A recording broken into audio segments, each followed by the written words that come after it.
నమస్తే, welcome to our channel. Delhi ఎన్నికలలో BJP ఘన విజయం సాధించింది. మరి ఈ ఎన్నికల ఎఫెక్ట్ తెలుగు రాష్ట్రాల్లో ఏ విధంగా చూపనుంది తెలుసుకునే ప్రయత్నం చేద్దాం. దీన్ని పూర్తిగా విశ్లేషించడానికి మనతో పాటుగా ఉన్నారు సీనియర్ జర్నలిస్ట్ సత్యమూర్తి గారు. సార్ నమస్తే. సార్ అనూహ్యంగా ఢిల్లీలో 26 సంవత్సరాల తర్వాత బీజేపీ ఘన విజయం సాధించింది. మరి దీని ఎఫెక్ట్ మన రెండు తెలుగు రాష్ట్రాల మీద ఏ విధంగా చూపనుంది సార్? ముఖ్యంగా ఏంటంటే ఢిల్లీ అసెంబ్లీ ఎన్నికల్లో బీజేపీ గెలుస్తుందా లేదా అని మొత్తం దేశం మొత్తం ఎదురు చూశారు. అంత ఉత్కంఠభరితంగా అక్కడ అసెంబ్లీ ఎన్నికలు జరిగినాయి. చివరికి బీజేపీ అంటే ఎగ్జిట్ పోల్స్ అన్నీ కూడా బీజేపీ గెలుస్తుందనే ఇచ్చారు.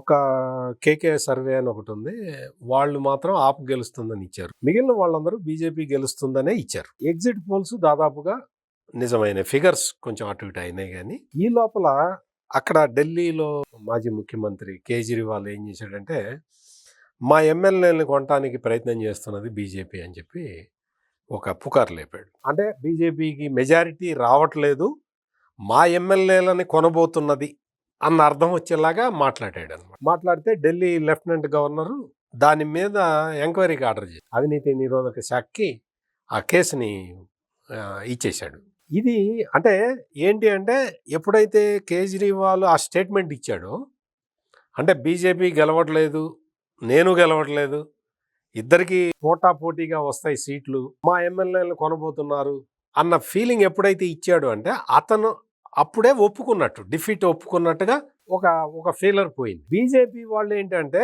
వెంటనే కేజ్రీవాల్ ఈ డైలాగ్ చెప్పాడు కదా, వెంటనే దీని మీద ఎంక్వైరీ చేయండి అని బీజేపీ వాళ్ళు అడిగారు. అంటే వాళ్ళల్లో కాన్ఫిడెన్స్ ముందరే కనిపించింది. మేము ఆపు ఎమ్మెల్యేలని కొనాల్సిన అవసరం లేదు, మా అంతటా మేము గవర్నమెంట్ ఫామ్ చేస్తామన్న కాన్ఫిడెన్స్ వాళ్ళల్లో కనిపించింది.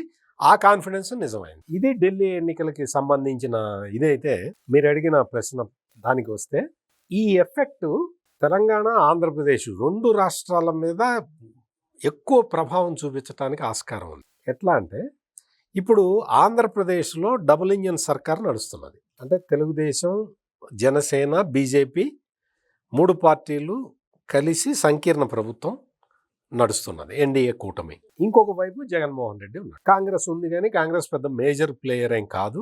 వాళ్ళ మొన్న ఎన్నికల్లో కూడా ఎక్కడ డిపాజిట్లు రాలేదు. ఇక్కడ ఏమవుతున్నది అంటే, ఆంధ్రప్రదేశ్లో ఎప్పుడైతే డబుల్ ఇంజన్ సర్కార్ వచ్చిందో, ఈ డబుల్ ఇంజన్ సర్కారు వచ్చిన రోజు నుంచి ఆంధ్రప్రదేశ్ డెవలప్మెంట్ వేగం పుంజుకుంది. 6 నెలల్లోనే 6,47,000 కోట్ల రూపాయల పెట్టుబడులు ఆంధ్రప్రదేశ్కి వచ్చినాయి. దాంతోపాటు రాజధానిగా అమరావతి నిర్మాణం స్టార్ట్ అయింది, పోలవరం నిర్మాణం మొదలైంది, ప్రారంభించారు, పకడ్బందీగా జరుగుతున్నాయి, విశాఖ ఉక్కుని బతికిచ్చారు. అంటే ఇవన్నీ కూడా చాలా పెద్ద పెద్ద డెవలప్మెంట్స్. ఇవి ఈ ఆంధ్రప్రదేశ్లో జరుగుతున్న ఈ డెవలప్మెంట్ని దేశం మొత్తం గమనిస్తున్నది.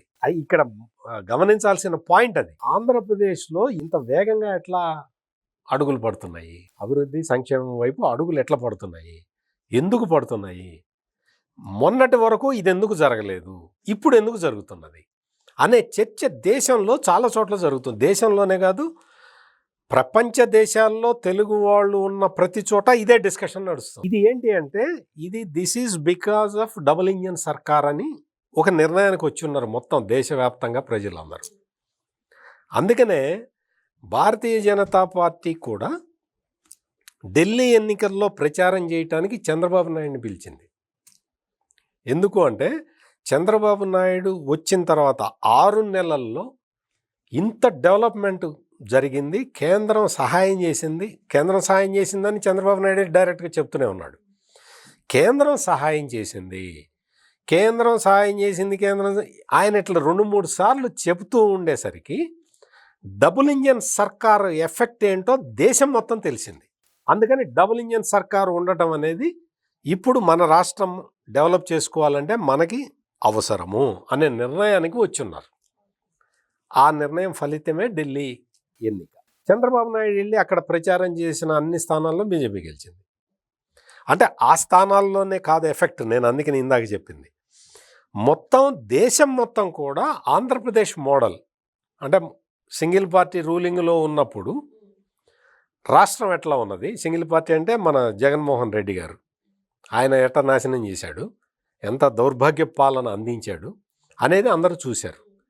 ఇప్పుడు కూటమి సర్కార్ ఎన్డీఏ కూటమి వచ్చేసిన తర్వాత కేంద్రంలో కూడా ఎన్డీఏనే ఉంది కాబట్టి రాష్ట్రానికి ఏ విధంగా సహాయం చేస్తున్నది, రాష్ట్రం ఎంత ఫాస్ట్గా వెళ్ళిపోతున్నది, ఈ స్పీడ్ యాక్సెలరేటెడ్ గ్రోత్ అనేది నేషనల్ లెవెల్లో కూడా నేషనల్ ప్రొజెక్షన్స్ కూడా ఉపయోగపడతాయి అని బీజేపీ లీడర్లు కూడా ఒక ఫర్మ్ నిర్ణయానికి వచ్చి ఉన్నారు. అంటే ఆంధ్రప్రదేశ్లో చంద్రబాబు నాయుడు ఉన్నాడు, ఆయన ప్లాన్లు ఇస్తూ ఉన్నాడు, ఆ ప్లాన్లు ఇంప్లిమెంట్ చేయడానికి మనం హెల్ప్ చేస్తే నేషనల్ గ్రోత్ రేట్ మీద ఈ ఇంపాక్ట్ పడబోతున్నది అని ప్రైమ్ మినిస్టర్ నరేంద్ర మోడీ కూడా అర్థం చేసుకోబట్టి ఆంధ్రప్రదేశ్కి ఎక్కువ సాయం చేస్తున్నాడు.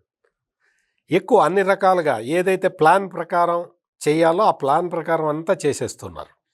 దీనివల్ల ఏమవుతున్నది అంటే యాక్సెలరేటెడ్ గ్రోత్ కనపడుతున్నది. ఈ యాక్సెలరేటెడ్ గ్రోత్ కరెక్ట్గా బీజేపీ వాళ్ళు వాడుకుంటున్నారు. ఏంటి చూసారా, డబుల్ ఇంజన్ సర్కార్ వస్తే ఆంధ్రప్రదేశ్ ఎట్లా మారిందో, ఎట్లా మారుతున్నదో చూసారా, ఇది డబుల్ ఇంజన్ సర్కార్ మహిమ అని వాళ్ళు చెప్తూ ఉన్నారు. దానికి ఇక్కడ చంద్రబాబు నాయుడు వాళ్ళకి ఉపయోగపడుతూ ఉన్నాడు. ఈ చంద్రబాబు నాయుడికి మొత్తం వీళ్ళ ఈ స్ట్రక్చర్లో ఏంటి అంటే స్టేటు 5 సంవత్సరాలు నాశనం అయిపోయింది కాబట్టి ఆ ఎక్కువ స్పీడ్తో వెళ్తే తప్ప మనం ప్రజల ఆశలు తీర్చలేమన్న ఐడియాలో చంద్రబాబు నాయుడు ఉన్నాడు కాబట్టి ఆయన కేంద్రం నుంచి ఎక్కువ సహాయం తీసుకోవటానికి ఆయన ప్లాన్ వేస్తూ ఉన్నాడు. మొత్తం ఓవరాల్ బెనిఫిషరీస్ ఎవరు? ఆంధ్రప్రదేశ్ ప్రజలు. ఈ డబుల్ ఇంజన్ సర్కార్ వల్ల బెనిఫిషరీస్ ఎవరు అంటే ఆంధ్రప్రదేశ్ ప్రజలు. ఇది జరుగుతున్నది. దీన్ని బీజేపీ కూడా నేషనల్ లెవెల్లో అన్ని రాష్ట్రాల్లో షోకేస్ చేస్తున్నది. ఇక నుంచి నేను చెప్తున్నా వినండి, ఇక నుంచి ఏ రాష్ట్రంలో అసెంబ్లీ ఎన్నికలు జరిగినా ఆంధ్రప్రదేశ్ మోడల్నే బీజేపీ ముందర పెడుతుంది. డబుల్ ఇంజన్ సర్కార్ ఇట్లా ఉండబోతున్నది అని. సో ఇది అన్ని రకాలుగా ఏ రకంగా చూసినా కానీ ఆంధ్రప్రదేశ్కి ఉపయోగకరంగా ఉంది. ఢిల్లీ అసెంబ్లీ ఎన్నికల్లో బీజేపీ గెలవడం అనేది ఆంధ్రప్రదేశ్కి ఇంకా ఎక్కువ నిధులు రావటానికి దానికి ఉపయోగపడుతుంది. తెలంగాణ విషయానికి వస్తే ఇక్కడ తెలంగాణలో గత అసెంబ్లీ ఎన్నికలు అంటే 1 year బ్యాక్ జరిగిన అసెంబ్లీ ఎన్నికల్లోనే బీజేపీ తన సత్తాను చూపించే అవకాశం వచ్చింది. కాకపోతే కొన్ని స్ట్రాటజికల్ మిస్టేక్స్ వల్ల బీజేపీ గ్రోత్ ఆగిపోయింది. కాంగ్రెస్కి రేవంత్ రెడ్డి వచ్చేసరికి అది ఎక్కువ ఇదైంది. అంటే mouth to mouth publicity BJP పని అయిపోయింది, కాంగ్రెసే వస్తుంది అధికారంలోకి అనేది వచ్చింది. స్ప్రెడ్ చేయగలిగాడు రేవంత్ రెడ్డి తన నాయకత్వ పటిమతోటి. దాంతో బీజేపీ ఆగిపోయింది, కాంగ్రెస్ పుంజుకుంది, బీఆర్ఎస్ పుంజుకుంది. బీజేపీ గనక ఇంకా స్ట్రాంగ్గా అంటే అంతకు ముందర వాళ్ళు కనుక ఆ స్ట్రక్చర్ని డిస్టర్బ్ చేయకుండా ఉన్నట్టయితే, అంటే బీజేపీ రాంగ్ స్టెప్ వేయకుండా ఉన్నట్టయితే తెలంగాణలో బీఆర్ఎస్కి 5-6 సీట్లు వచ్చి ఉండేవి. కాంగ్రెస్ బీజేపీ అంటే అధికారంలో కాంగ్రెస్ వచ్చినా ప్రధాన ప్రతిపక్షంగా బీజేపీ వచ్చి ఉండేది అక్కడ కొన్ని. అందుకనే ఇప్పుడు మీరు గమనించండి, నెక్స్ట్ టార్గెట్ బీజేపీకి తెలంగాణ ఉంటుంది. నెక్స్ట్ టార్గెట్, ఆ టార్గెట్ ప్రకారం గతంలో చేసిన తప్పుల్ని మళ్ళీ రిపీట్ కాకుండా కన్స్ట్రక్టివ్ ప్లాన్ తోటి తెలంగాణలో ముందరికి వెళ్తారు. ఇది ఎవరికి అందరూ ఏమనుకుంటారంటే బీజేపీ పెరిగితే కాంగ్రెస్కి థ్రెట్ అనుకుంటారు. బీజేపీ పెరిగితే బీఆర్ఎస్కి థ్రెట్. బీఆర్ఎస్ వ్యానిష్ అయిపోతుందండి. వచ్చే ఎన్నికల నాటికి బీఆర్ఎస్ మాయమైపోతుంది. ఆంధ్రప్రదేశ్లో కూడా ఇప్పుడున్న పరిస్థితుల్లో కూటమికి ప్రత్యేకమైన వేవ్ ఉన్నది, కంటిన్యూ అవుతూ ఉన్నది. కూటమి వేవ్ ఇట్లాగే కంటిన్యూ అయితే కూటమికి వ్యతిరేకంగా ఉన్న ఓటంతా ఇంకొక ఆల్టర్నేటివ్ కాంగ్రెస్ వైపు వెళ్ళడానికి అవకాశం ఉంది. అదే గనక జరిగితే అంటే ఆంధ్రప్రదేశ్లో కాంగ్రెస్ ఇంకా అంత వైబ్రెంట్గా లేదు. ఇప్పుడు పిసిసి అధ్యక్షురాలుగా ఉన్న షర్మిల తన ఆస్తుల కోసం పోరాడుతున్నది తప్ప కాంగ్రెస్ పార్టీ కోసం పోరాటట్లా. కొంచెం కాంగ్రెస్ పార్టీ కనుక ఆ విషయాన్ని సెట్ చేసుకుంటే జగన్మోహన్ రెడ్డి మార్జినలైజ్ అయిపోతాడు. ఇది ఆంధ్రప్రదేశ్లో జరగబోయే పరిణామం. తెలంగాణలో బీజేపీ పెరిగితే బీఆర్ఎస్ మార్జినలైజ్ అయిపోతుంది. ఇది రాబోయే రోజుల్లో ఈ 2 తెలుగు రాష్ట్రాల్లో ఉండబోతున్న సినేరియో. మరో అంశంతో మళ్ళీ కలుద్దాం. Thank you sir. నమస్కారం.